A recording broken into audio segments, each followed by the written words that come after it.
కవిత గారు బెయిల్ మీద బయటకు వస్తున్నటువంటి సందర్భంగా నేను కొన్ని విషయాలు గుర్తు చేయదలుచుకున్నా.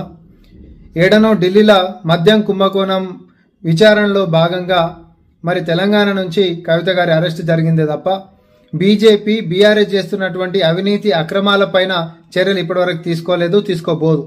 ఎందుకంటే గత 10 సంవత్సరాలుగా కూడా రాష్ట్ర వనరులను కొల్లగొట్టినటువంటి బీఆర్ఎస్ నాయకుల మీద బీజేపీ ఏ రోజు కూడా చర్యలు తీసుకోలేదు. కానీ ఎన్నికలప్పుడు మాత్రం స్వయాన ప్రధానమంత్రి గారే ఇక్కడ తెలంగాణకు వచ్చి అన్ని ఆధారాలు కూడా ఆయన టేబుల్ మీద ఉన్నాయి. ఇది ఒక పెద్ద అవినీతి కుటుంబం అని, ఈ కుటుంబం ఎంత డబ్బులు సంపాదించిందంటే దేశ రాజకీయాలకే డబ్బులు పంపించేటంత సొమ్ము ఆర్జించిందని చెప్పి స్వయాన ప్రధానమంత్రి గారే అన్నారు. ఆయన కాడ ఆధారాలు ఉంటే ఆపేటోడు వాడు, కానీ వాళ్ళు చర్యలు తీసుకోరు. ఎందుకు అనంటే తెర వెనకాల బీజేపీ బీఆర్ఎస్ ఒకటే కాబట్టి, వీళ్ళిద్దరికీ కూడా కామన్ శత్రువు కాంగ్రెస్ పార్టీ మాత్రమే కాబట్టి, ఎన్నికలప్పుడు మాత్రమే ఈ డ్రామాలు ఆడతారు కాబట్టి ఈ రోజటికైనా కూడా కాంగ్రెస్ పార్టీ